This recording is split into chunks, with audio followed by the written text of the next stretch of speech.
ইতিমধ্যে মোৰ লগত এজন উজনি অসমৰ বিধায়ক আছে আৰু বিধায়কজন হৈছে উজনি অসমৰ এটা গুৰুত্বপূৰ্ণ সমষ্টি পূৰ্বৰ থাউৰা আৰু বৰ্তমান ডিমৌ সমষ্টিৰ বিধায়ক সুশান্ত বৰগোহাঁই।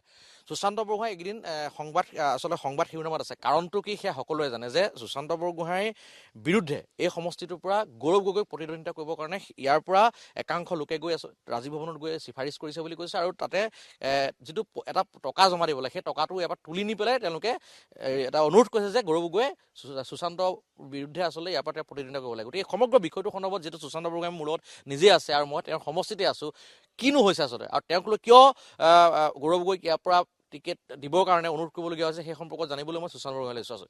আপুনি তুমুল চৰ্চাত আছে কিন্তু এইকেইদিন কি কয়?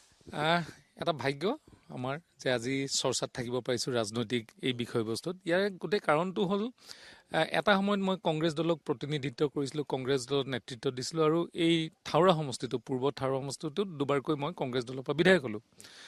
তাৰপিছত মই ভাৰতীয় জনতা পাৰ্টীত যোগদান কৰিলোঁ আৰু আমাৰ সমষ্টিৰ উন্নয়ন, আমাৰ সমষ্টিৰ স্বাৰ্থ, ৰাইজৰ যিখিনি আশা আকাংক্ষা সেই আশা আকাংক্ষাখিনিক যাতে পূৰণ কৰিব পাৰি, ডক্টৰ হিমন্ত বিশ্ব শৰ্মা ডাঙৰীয়া বলিষ্ঠ নেতৃত্বৰ লগত সহযোগিতা কৰি পেলাই যাতে সমষ্টিটো আগবঢ়াই লৈ যাব পাৰোঁ তাৰ বাবে কাম কৰিলোঁ। আৰু যোৱা 5টা বছৰ সমষ্টিটোত ৰাস্তা পদূলি ঘাটৰ পৰা আৰম্ভ কৰি প্ৰায় 70% কাম সম্পূৰ্ণ হৈছে, 30% কাম এতিয়াও বাকী আছে। Medical college, cancer hospital, stadium, CBSE school আজি বিভিন্ন অনুষ্ঠান আমি ইতিমধ্যে নিৰ্মাণ কৰিবলৈ সক্ষম হৈছোঁ। এইখিনিতে যিটো জাতীয় কংগ্ৰেছ দল তাত এজন মোৰ লগত খুব সহযোগী আছিলে, ঘনিষ্ঠ আছিলে। যোৱাবাৰ তেখেতে কংগ্ৰেছ দলে প্ৰাৰ্থিত্বত তেওঁ প্ৰতিদ্বন্দ্বিতা কৰিলে 5,000 ভোট পালে। তেওঁ গোটেই ব্যৱস্থাটোত কি হয়, তেওঁ নিজেই যদি যিখন থালত খাবলৈ নাপায় সেই থালখন তেওঁ বেলেগ এটা বস্তু দি নষ্ট কৰি থৈ যায়।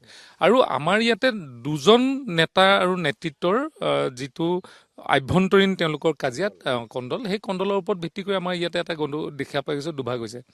এফালে জিলা কংগ্ৰেছৰ সভাপতিয়ে টিকেট বিচাৰিছে, এখিনিয়ে নেপাব বুলি ভাবি প্ৰদেশ কংগ্ৰেছৰ সভাপতিক আদৰণি জনাবৰ কাৰণে কৰিছে। আৰু গোটেই ব্যৱস্থাটো যদি আপুনি সূক্ষ্মভাৱে চায়, এদল হ'ল প্ৰদেশ কংগ্ৰেছ সভাপতি ঘনিষ্ঠ আৰু এদল হ'ল বিৰোধী দলৰ দলপতি। আজি ৰাজনীতিটো এনেকুৱা ধৰণৰ এটা মন কৰিবলগীয়া নিচিনা হৈছে যেন বিৰোধী দলৰ দলপতিয়ে এইকেইজনক ব্যৱহাৰ কৰি গৌৰৱ গগৈক মাতি আনি শিৱসাগৰত যাতে এটা পৰিৱেশ সৃষ্টি হয়, যিটো পৰিৱেশত গৌৰৱ গগৈ হয়তো পৰাজিত হ'ব পাৰে, তেনেকুৱা ধৰণৰ এটা কাৰণেও তেওঁলোকে কৰিছে নিচিনা মোৰ অনুমান হয়। বাৰু যিয়ে নহওক, যোনেই প্ৰতিদ্বন্দ্বিতালৈ নাহে কিয়, আমিতো নিৰ্বাচনৰ কাৰণে যোৱা এটা বছৰ প্ৰস্তুতি চলালোঁ, প্ৰস্তুতি সম্পূৰ্ণ হৈছে। আপোনালোকে দেখিছে যে ইতিমধ্যে গাঁওবিলাকৰ অঞ্চলবিলাক যথেষ্ট আগবাঢ়িছে।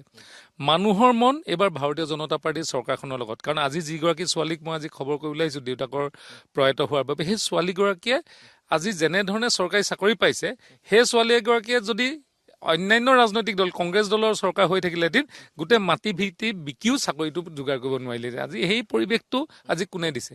সেইকাৰণে এই যিটো নতুন পৰিৱেশ, এই নতুন পৰিৱেশত আপোনালোকে চাব যে যোনেই প্ৰতিদ্বন্দ্বিতা নকৰক ডিমৌ সমষ্টিত, আৰু তাত লিখিছে যে শক্তিশালী নেতাৰ অভাৱৰ কাৰণে গৌৰৱ গগৈ ডাঙৰীয়াক তেওঁলোকে আমন্ত্ৰণ কৰিছে। সেইটো এটা বৰ দুৰ্ভাগ্যজনক দলীয় কথা। মই আপোনাক আৰু এটা কথা সুধিম, ডিলিমিটেশ্যন হ'ল সমষ্টি পুনৰ্নিৰ্ধাৰণৰ পিছত, কিন্তু ডিমৌ সমষ্টিৰ জনসংখ্যা বৃদ্ধি পালে আৰু গোটেই যিটো পপুলেশ্যন ষ্ট্ৰাকচাৰটো, জনগোষ্ঠীক লৈ যিটো পপুলেশ্যন ষ্ট্ৰাকচাৰটো সলনি হ'ল। আগতে ইয়াত আপোনাৰ নিৰ্ণায়ক ভূমিকা লৈছিল চাহ জনগোষ্ঠীয় ভোটাৰ, এইবাৰ কিন্তু আহোম ভোটাৰ নিৰ্ণায়কৰ ভূমিকা ল'ব। ইয়াৰ পৰা আপুনি উপকৃত হ'বনে নহয়, বা এই যিটো ৰাজনৈতিক সমীকৰণ সলনি হৈছে সেই ক্ষেত্ৰত ক'ৰবাত আপোনাৰ যিটো ইকুৱেশ্যনত আউল লগাব নেকি? চাওক, যেতিয়ালৈকে আপোনালোকৰ প্ৰাৰ্থী বা বিধায়কজনৰ মনত বা বিধায়কজনৰ যিটো প্ৰতিচ্ছবি ৰাইজৰ মাজত যদি ভাল নহয়, যি জনজাতি যি জনগোষ্ঠীয়ে নহওক উপায় নাই। কাৰণ আজিৰ দিনটোত আমি অসমখনত দেখিছোঁ যে অসমীয়া হিচাপে ইয়াত কোনোবা Ahom, Koch, Kalita, schedule caste, tribal এই ধৰণৰ কথাবিলাক নাথাকে। ভাল হ'লে সকলোৱে আদৰি লয়, বেয়া হ'লে কোনো আদৰি নলয়। সেইকাৰণে সমীকৰণলৈ আমি বেছি চিন্তিত নহয়। কিন্তু আমাৰ নতুন যিটো ডিলিমিটেশ্যন হ'ল, এই ডিলিমিটেশ্যনত শিৱসাগৰ অঞ্চলৰ অধিকাংশ আমাৰ ইয়াত সোমাল, 7খন সোমাইছে, 3খন 8খন পঞ্চায়ত, 8খন পঞ্চায়ত প্ৰায় নহয় 5 3 8খন, আমাৰ শিৱসাগৰৰ পৰা 5খন, মাহমৰাৰ পৰা 3খন। এই 45,000 ভোট যিসকল আহিছে সেইসকলেও জানে যে ইয়াত কাম হৈছে, ভৱিষ্যতে উন্নয়ন হ'ব, আৰু সেইকাৰণে এইবাৰ ভাৰতীয় জনতা পাৰ্টীৰ পক্ষে তেওঁলোকে ভোটদান কৰিব। মই ইয়ালৈ অহাৰ আগতে সমষ্টিবাসীৰ লগত কথা পাতিছিলোঁ। তেওঁলোকে কৈছে যে উন্নয়ন হৈছে, উন্নয়ন হোৱা নাই বুলি কোৱা নাই। এতিয়াও কিন্তু কিছুমান ইয়াতে খোৱা পানীৰ এটা সমস্যা আছে বুলি কৈছে তেখেতে। ষ্টেডিয়াম এখনৰ তেওঁলোকে সমস্যা আছে বুলি কৈছে। 4 লেনটোৱে যথেষ্ট তেওঁলোকে জ্বলা কলা খুৱাইছে। আৰু ইয়াৰ যিখন উচ্চ শিক্ষানুষ্ঠান আছে তাতে আৰ্ট, ছায়েন্স আৰু কমাৰ্চ ষ্ট্ৰীমটো ইণ্ট্ৰডিউচ কৰা নাই বুলিও তেওঁলোকৰ কিছু অভিযোগ আছে। তো এই ক্ষেত্ৰত আপুনি কেনেধৰণৰ ব্যৱস্থা ল'ব? আমাৰ ইয়াতে আচলতে ইয়াৰ আগতে অকল আৰ্টছৰহে ব্যৱস্থা আছিলে। আমাৰ যিখন ডিমৌ হায়াৰ ছেকেণ্ডেৰী, এই ডিমৌ হায়াৰ ছেকেণ্ডেৰীখন এতিয়া ছায়েন্স, আৰ্টছ, ছায়েন্স, কমাৰ্চ তিনিওটা ষ্ট্ৰীম আছে। এখন CBSE স্কুল নিৰ্মাণ কৰি থকা হৈছে। CBSE স্কুল নিৰ্মাণ কৰাৰ পিছত আমি দেখিছোঁ যে নবোদয়ত যিসকলে এডমিশ্যন নাপায় তাত পঢ়াৰ সুবিধা পাব। ষ্টেডিয়ামখনৰ ফাৰ্ষ্ট ফেজ কমপ্লিট হৈছে কাৰণে মানুহে ভাবিছে যে এতিয়াও আধাৰুৱা হৈ আছে। ছেকেণ্ড ফেজত 30 কোটি টকা আমাৰ ইয়াত নিৰ্ধাৰণ কৰা হৈছে। ছেকেণ্ড ফেজত 30 কোটি টকা হ'লে আমাৰ পূৰ্ণাংগ এখন ষ্টেডিয়াম, শিৱসাগৰ জিলাখনৰ ভিতৰত নথকা এখন ষ্টেডিয়াম ইয়াত হ'ব, য'ত 500 ল'ৰা ছোৱালী থাকিব পৰা সুবিধাখিনি আমাৰ ষ্টেডিয়ামখনত আছে। আদি কৰি খোৱাপানী কিছু সমস্যা আছে, নথকা নহয়। সেই খোৱাপানীৰ সমস্যাখিনি আমি সমাধানৰ কাৰণে কিছু চেষ্টা কৰিছোঁ, কাৰণ ইয়াত অধিকাংশ অঞ্চলত খোৱাপানী ভাল। যিখিনি অঞ্চলত খোৱাপানী বেয়া সেইখিনি যাতে আমি ভাল কৰিব পাৰোঁ, তাৰ কাৰণে আমি ইতিমধ্যে বিভাগীয় কৰ্তৃপক্ষৰ লগত আলোচনা কৰিছোঁ আৰু সেইখিনি সমাধান কৰাৰ এটা চেষ্টা কৰিম। কিন্তু ৰাস্তা পদূলিঘাট আমি যিমানখিনি কৈছিলোঁ 70% হ'ল।